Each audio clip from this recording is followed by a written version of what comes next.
ದಯಾಸಾಗರ. ಈ ಧರ್ಮಾತ್ಮನ ಧರ್ಮವನ್ನು ಅಗ್ನಿ ಪರೀಕ್ಷೆ ಮಾಡಲೆಂದು ಮಾಡಿದ್ಯಾ ಈ ಕಾರ್ಯವನ್ನು.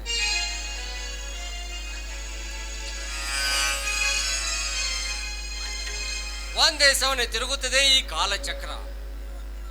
ತಿರುಗಿ ತಿರುಗಿ ಅದೇ ಕಾಲಚಕ್ರಕ್ಕೆ ಇನ್ನೆಷ್ಟು ಜನ ಬಲಿಪಶು ಮಾಡಿಕೊಳ್ಳುತ್ತೀಯೋ ನಾ ಕಾಣೆ. ಕಾಲಚಕ್ರವೇ ಧಿಕ್ಕಾರರಲ್ಲಿ ನಿನಗೆ.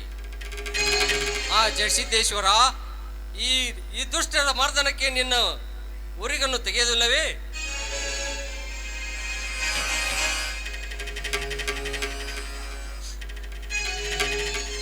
ಮನಸ್ಸಿಗೆ ಆತಂಕ ಮಾಡಿಕೊಳ್ಳಬೇಡಿ.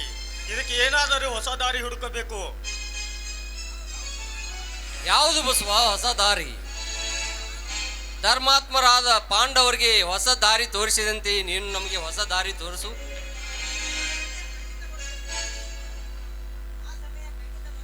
ಆ ಸಮಯ ಖಂಡಿತ ಬರುತ್ತದೆ.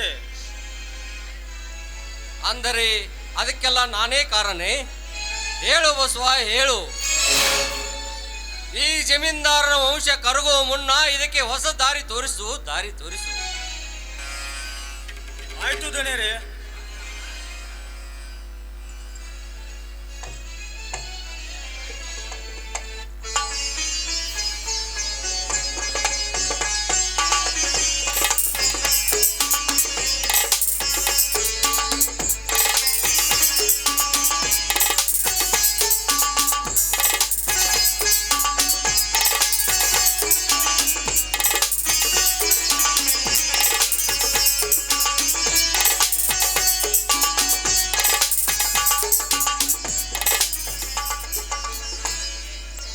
ಹೇಳಿ ಮಾವ, ಅದೇನಾಗಿದೆ ಅಂತ ಹೇಳಿ. ಹೌದಣ್ಣ, ಈಗಲೇ ಬಂದೆ. ಅದೇನು ನಿಮ್ಮ ಕೈಯಲ್ಲಿ ಅರಿವೆ ಉಂಟು? ದಿನಾಲು ಹುಣ್ಣಿಮೆಯ ಚಂದ್ರನಂತೆ ನಗುತ್ತಿರೋ ನಿಮ್ಮ ಮುಖವೇಕೆ ಬಾಡಿದೆ? ಹೇಳಣ್ಣ, ಬೇಗ ಹೇಳು.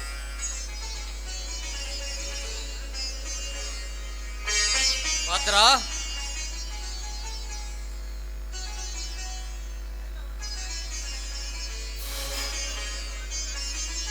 ಅದೆಲ್ಲವೂ ನಾನೇ ನಿಮಗೆ ಹೇಳಲಿಕ್ಕೆ ಬಂದಿದ್ದೇನೆ.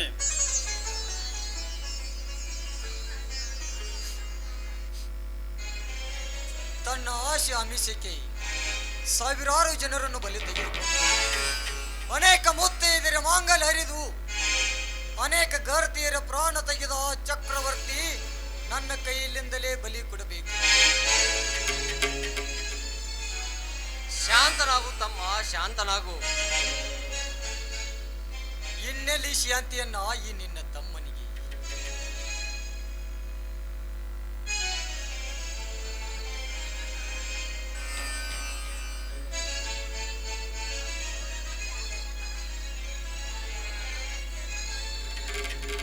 ನನ್ನ ಲಕ್ಷ್ಮೀಕಾಂತ ಈ ಮಳೆಯ ಅಳಿಯನೆಂದರು ಅವನನ್ನು ನಾನು ಬಿಡಲಾರೆ.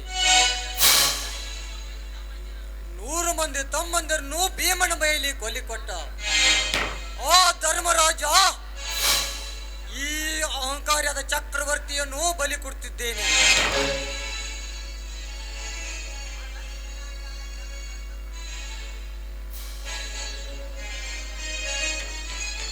ಆ ಲಕ್ಷ್ಮೀಕಾಂತ ಚಂದ್ರಕಾಂತನ ತಮ್ಮನಲ್ಲಪ್ಪ. ಅಂದರೆ ಅವನು ಅವರ ಮನೆಗೆ ಹೇಗೆ ಸೇರಿದನಪ್ಪ? ಅವನು ನಮ್ಮ ಚಿಕ್ಕಪ್ಪನ ಮಗ.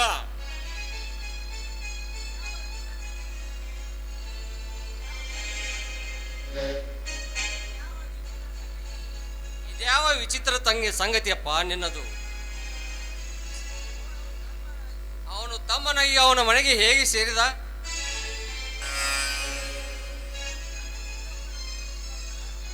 ನಮ್ಮ ಚಿಕ್ಕಪ್ಪನ ಕುಟುಂಬವೆಲ್ಲ ಮನೆ ದೇವರಿಗೆ ದೀಡ ನಮಸ್ಕಾರ ಹಾಕಲು ಹೊರಟಾಗ ಆ ಕಾರಿನಿಂದ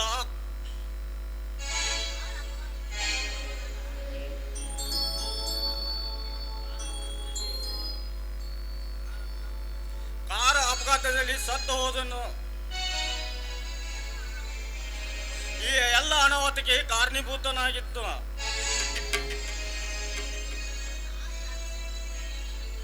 ತನ್ನ ಆಸೆ ಆಮಿಷಕ್ಕೆ ಸಾವಿರಾರು ಜನರು ಬಲಿ ತೆಗೆದುಕೊಂಡು ಅನೇಕ ಮುತ್ತೈದರಿ ಮಾಂಗಲ್ಯ ಹರಿದು ಓ ಚಂದ್ರಕಾಂತ ನನ್ನ ಕೈಲಿಂದಲೇ ಬಲಿ ಕೊಡುತ್ತಿದ್ದಾನೆ.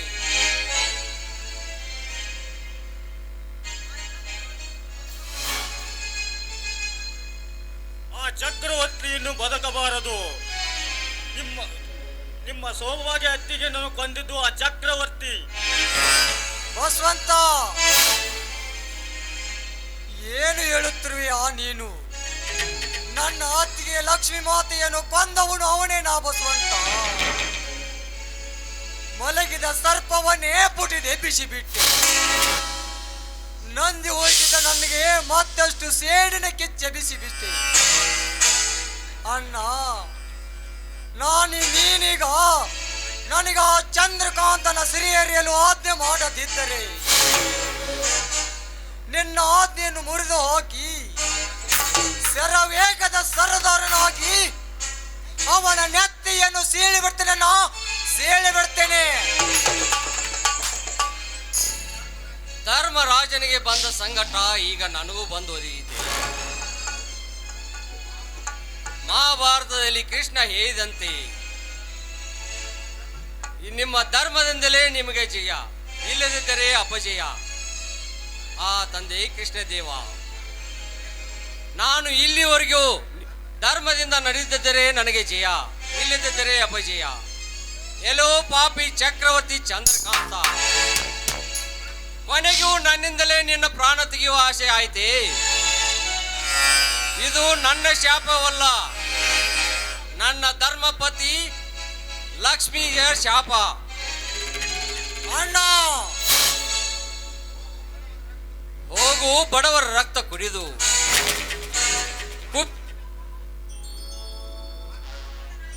ಕುಪಿತನಾಗಿ ಮದದ ಮದ್ದಾನೆಯನ್ನು ಆ ಚಂದ್ರಕಾಂತ ಎಂತ ಚಕ್ರವನ್ನು ಭೇದಿಸಿ ಮರೆಯಲು ನಿಂತರೂ ಆ ಮಾಡಿ ಮಳೆಯನ್ನು ಒದ್ದು ಕಡಿವಿ. ಈ ಜಮೀನ್ದಾರ ಮನೆತನ ಶಾಂತಗೊಳಿಸು. ಇದೇ ಈ ಅಣ್ಣನ ಆಜ್ಞೆ. ಹೋಗು. ಆಯ್ತಣ್ಣ, ಆಯ್ತು. ಆ ದುರ್ಯೋಧನನ ತೊಡೆ ಮುರಿದು ಆ ದುಶ್ಯಾಸನ ಮುಖಸ್ಥಳೆರಲು ಭೀಮ ಪ್ರತಿಜ್ಞೆ ಮಾಡಿದಂತೆ ರಣರಂಗದಲ್ಲಿ ಕರ್ಣರ ಸಂಹಾರ ತಾಗಿ ಇದಲ್ಲದ ಏತನ ರುಂಡ ಚೆಂಡಾಡಲು ಅರ್ಜುನ ಪ್ರತಿಜ್ಞೆ ಮಾಡಿದಂತೆ ಎಂದು ನಾನೆಂದು ಓ ಚಕ್ರವರ್ತಿಯ ನಾನಿಂದು ಚಕ್ರವರ್ತಿಯ ಪ್ರಾಣ ರಕ್ಷಿಗೆ ಜೀವಂತ ಇರುವ ಅವನ ನೆತ್ತಿಯನ್ನು ಸೀಳೆಕ್ ಬಿಡ್ತೀನಿ.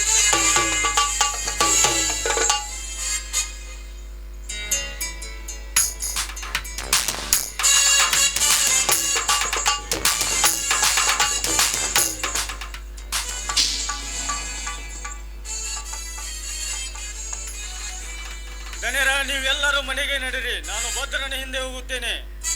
ಆಯ್ತಪ್ಪ.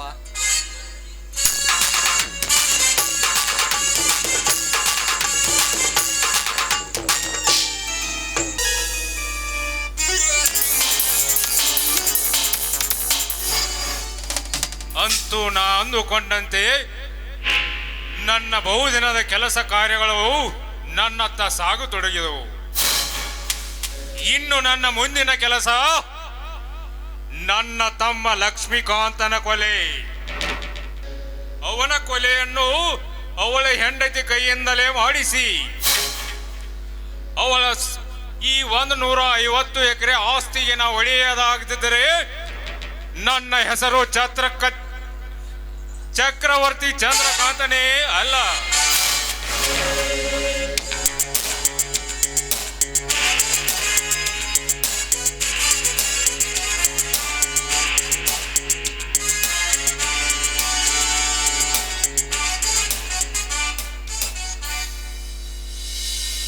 ಆ ಭಾಗ್ಯ, ಹೀಗೆ ಬಂದೆಯಾ? ಈಗಲೇ ಬಂದೆ ಮಾವ. ಅದೇಕೋ ಅರ್ಜೆಂಟ್ ನನ್ನ ತೋಟಕ್ಕೆ ಬರಲಿಕ್ಕೆ ಹೇಳಿದ್ರಂತಲ್ಲ, ಯಾಕೆ? ಬಹುದಿನದ ಆಸೆಯನ್ನು ಈಡೇರಿಸಿಕೊಳ್ಳಲು ನಿನ್ನನ್ನು ಇಲ್ಲಿ ಕರೆಸಿಕೊಂಡೆ. ಮಾವ, ಏನಿದು ನಿನ್ನ ಮಾತಿನ ವಿಚಾರ? ಏಯ್ ಹುಚ್ಚು ಹೆಣ್ಣು, ಈ ಆಚಾರ ವಿಚಾರ ಕೇಳಿದರೆ ಇಲ್ಲಿ ನಿನ್ನ ಯಾವ ಕಾರ್ಯ ನಡೆಯ ಕೊಡದು. ಇಲ್ಲಿಗೆ ಮುಗಿಯಿತು ನಿನ್ನ ಗರತಿತನ.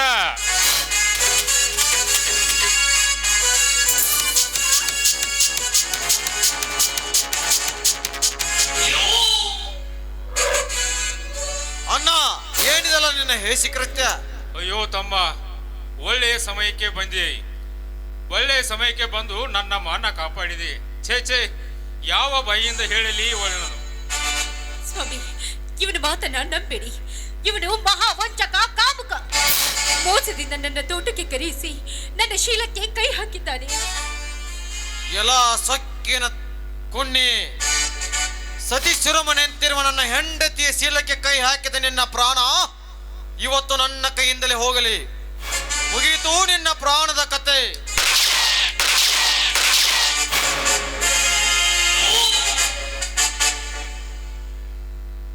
ಬಾ ಭಾಗ್ಯ, ಹೋಗೋಣ.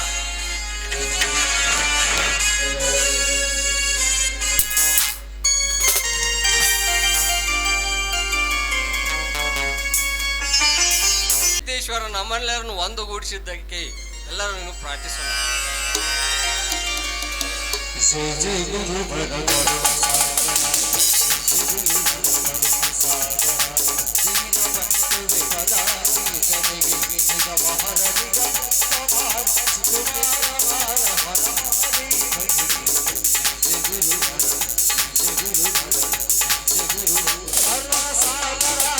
बोलो भारत माता की, बोलो भारत माता की, वंदे वंदे श्री गुरु सिद्धेश्वर महाराज की।